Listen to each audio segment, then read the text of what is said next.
Caminho do Coração. Olá, meu irmão, minha irmã. Sou o Padre Leomar, diretor nacional do Apostolado da Oração, da Rede Mundial de Oração do Papa e do Movimento Eucarístico Jovem. Continuamos o nosso programa Caminho do Coração. Nessa semana nós vamos conversar sobre a quinta promessa do Sagrado Coração de Jesus a Santa Margarida. Nós estamos refletindo, neste último mês, sobre as 12 promessas. A quinta promessa diz assim: derramarei abundantes bênçãos sobre os seus empreendimentos. Nesta quinta promessa, o coração de Jesus promete abençoar os seus devotos. Bênção é uma palavra que indica a ação de bem dizer. Bênção é dizer bem, dizer o bem. Ser devoto do coração de Jesus, fazer parte do apostolado da oração, é outra grande bênção. Vamos compreender, portanto, esta quinta promessa. Vejamos que a palavra de Deus nos diz a esse respeito. Na carta aos Efésios, São Paulo bendiz a Deus, bendito seja Deus e Pai de nosso Senhor Jesus Cristo, que do alto do céu nos abençoou em Cristo com toda sorte de bênçãos espirituais. Em Cristo Ele mesmo nos escolheu antes de criar o mundo, para sermos santos e perfeitos aos seus olhos no amor. A bênção é o maior e o melhor presente que Deus nos deu. Ela nunca nos falta. É uma questão de aprender a buscá-la. Qual bênção irá Jesus derramar sobre o seu devoto? Você consegue imaginar? Não há uma receita dizendo é esta ou aquela. A bênção significa uma chance, uma oportunidade. Aqui está a dica certa de que você precisa. Jesus, a igreja, a família, a casa, a profissão, os amigos, tudo é bênção em nossa vida. É uma questão de aprender a entender o que essa bênção significa no nosso dia a dia. Quando olhamos na Sagrada Escritura, para entendermos melhor essa palavra e a promessa de Jesus, o verbo abençoar indica a comunicação dos bens divinos garantidos através de um mediador. Por isso, na Sagrada Escritura, no Antigo Testamento, o sacerdote é esse mediador entre a bênção de Deus. É um mediador dessa bênção de Deus. Nós encontramos isso no Levítico, no Eclesiástico. A bênção é delegada por Deus a uma pessoa. Jó é um bom exemplo de bênção. Perdeu tudo e depois Deus lhe restitui tudo, mais em dobro. Assim podemos encontrar também a narrativa no livro do Deuteronômio, um texto onde mostra que a fidelidade produz bênção. É um capítulo que vale a pena ser lido, o capítulo 28 do Deuteronômio. Dentre tantos e tantos, o mais intrigante talvez seja a história abençoada de Abraão. Pode-se ler para isso o Gênesis capítulo 17. Você vai surpreender ao se alegrar e se alegrar ao mesmo tempo. Deus tem uma medida ilimitada para nos oferecer. Tudo é uma questão de se descobrir o amor operoso de nosso Deus que age em nossa vida. Entre nós, poucas vezes se falam de bênçãos. Precisamente aprender que somos continuamente abençoados por Deus. Por outro lado, é uma questão também de catequese, de formação religiosa. Às vezes existia até aquele costume, bonito ainda em muitos lugares, de pedir a bênção da mãe, pedir a bênção dos avós, pedir a bênção do padre, não de uma forma simplesmente automática, mas a resposta ao pedido de bênção é exatamente Deus te abençoe, Deus te proteja, Deus te faça feliz, Deus te acompanhe. Olha quanta beleza na bênção.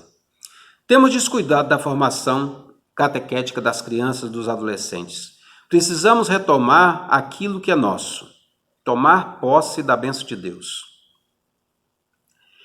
Em tudo que fazemos, devemos aprender a colocar Jesus em primeiro lugar.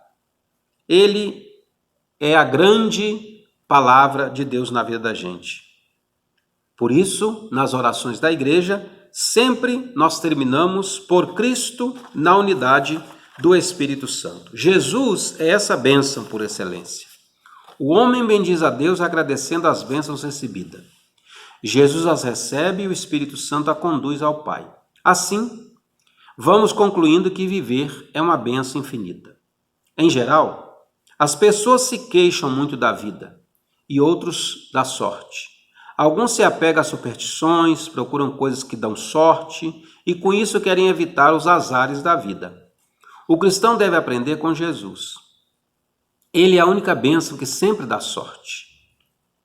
E devemos ficar mais atentos à vida, porque assim iremos encontrar mais bênção que dificuldade. Certamente você mesmo já encontrou muitas pessoas que têm superstição, não pode passar debaixo da escada que dá azar. Não pode passar na frente, ou se o gato preto passou na sua frente, dá azar. E por aí afora vai tantas outras coisas que a gente às vezes tem na vida como superstição. São Francisco via em tudo e sentia em tudo a presença de Deus. E em tudo louvava o Senhor Criador. Inclusive louvou a Deus pela irmã morte. Para São Francisco não havia momento triste, dias cinzentos, tudo era motivo e razão de se alegrar. Os salmos também se colocam nessa linha de meditação. Em tempo de tanta crise, essa promessa do coração de Jesus é muito atual. O Sagrado Coração de Jesus promete dar um rumo novo para os nossos empreendimentos. Estamos em pleno tempo de pandemia. E se faltar esta confiança do nosso coração, nós vamos nos apegar a quê? Certa vez encontrei uma pessoa que é muito mal nos negócios e me indagou. Padre, não sei mais o que fazer. Vou fechar meu negócio. Certamente que era uma atitude radical e preocupante para si e para sua família. Depois de muita conversa sobre uma série de circunstâncias, positiva e negativa, que convinha ou não convinha, observou-se que ela deveria tomar algumas medidas de cautela, de otimismo, de qualificação profissional. Claro que aqui entrou também o lado religioso, que estava estragado e debilitado. Quando a gente só confia em nós, geralmente as coisas não dão certo.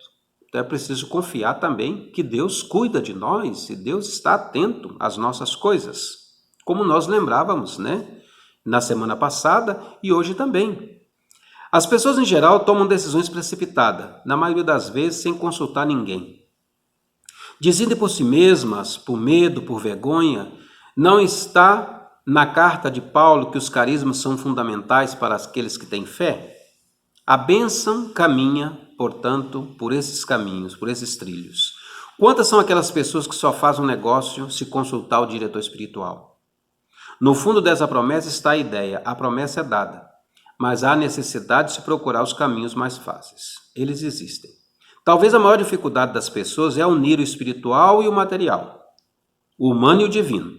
Em geral, elas separam e dizem que não se deve confundir religião com política, por exemplo. A catequese chama esse inserimento de fé e vida. São Tiago retoma essa reflexão com muita propriedade, quando diz que a fé sem ação, a fé sem obra é morta em si mesma. Com a certeza que a bênção não vem somente no sentido espiritual, mas principalmente do lado material, onde se encontram também os nossos negócios. O que seria interessante observar e entender é que as coisas espirituais já nos foram asseguradas por Cristo e nos foram dadas como prêmio na cruz.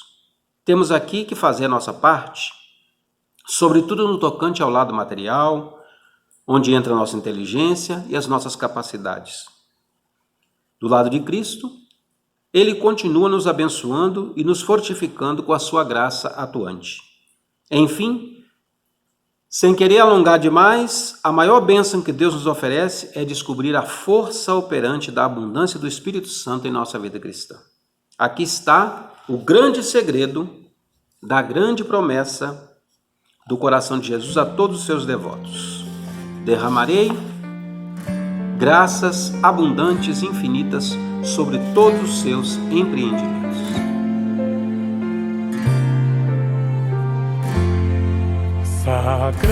Oração ao Sagrado Coração de Jesus. Depósito infinito Ó coração de Jesus, meu Salvador, que depois de ter derramado o vosso sangue na cruz até a última gota, imolai-vos todos os dias na missa. Eis-me diante de vós, desejando ardentemente corresponder aos apelos de vossa imensa caridade. Prometo empregar todos os esforços a fim de que o vosso reino seja ampliado nas comunidades, nas famílias e nos corações de todos. Amém. Jesus, manso e humilde de coração, fazei o nosso coração semelhante ao vosso.